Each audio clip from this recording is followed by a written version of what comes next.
All right, so today we're taking a deep dive into basavana bagewadi Okay. in Karnataka, India, and we've got this pretty detailed overview document Sounds good. that we're going to be working from, and we're trying to really pull out the most interesting, Yeah. most significant stuff for you from this place. And a big part of that Yeah. is this guy, Basavana, who was a 12th century philosopher and social reformer.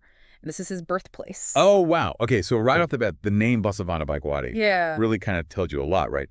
Basavana, clearly connected to Basavana, and Baswadi is thought to be like the original name. Uh-huh. So the town's identity is like totally tied up with this historical figure. So it's not just Basavana, though, right? Like the story goes way back. Yeah. We've got this stuff in the document about prehistoric findings in nearby Hepuragi and Kolhar. Oh, right. Yeah. What's that all about? Well, I mean, it shows you that people have been living in this area for a really long time. Mm. Like way before the 12th century. We're talking millennia. Oh. So it adds a whole other layer to the story. Mm. This land has been important for a long time. And it wasn't just some, out-of-the-way place either. Right. The document talks about Basavana Bagewadi being part of Tartawadi 1000 under all these different dynasties like the Rashtrakutas, Kalyani Chalukyas, Kalachuras, and Yadavas. Yeah. It's a pretty impressive list. It really is. And it just goes to show you how strategically important this region must have been. Yeah. All these empires saw its value and they all left their mark. Yeah, they all wanted a piece of it, huh? Exactly. It's a really complex historical landscape. So then there's this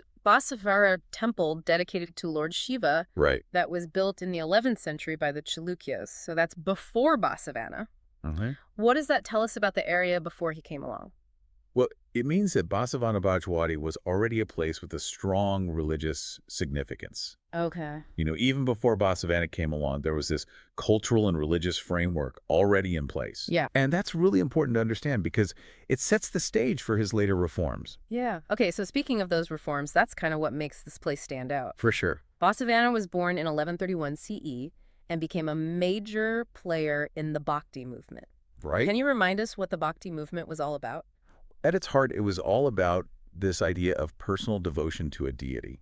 Okay. It really emphasized a direct connection with the divine, and it often challenged the traditional religious hierarchies. Interesting. So more egalitarian? Exactly. It was about a more personal and egalitarian spiritual experience. And Basavana was a big part of making that happen. Absolutely. He was a transformative figure, especially when it comes to social equality. The document mentions that he really pushed for social equality. Yeah. Can you give us a specific example of how his teachings kind of shook things up back then? Well, one of the most radical things he did was challenge the caste system. Oh, wow. He believed in the equal status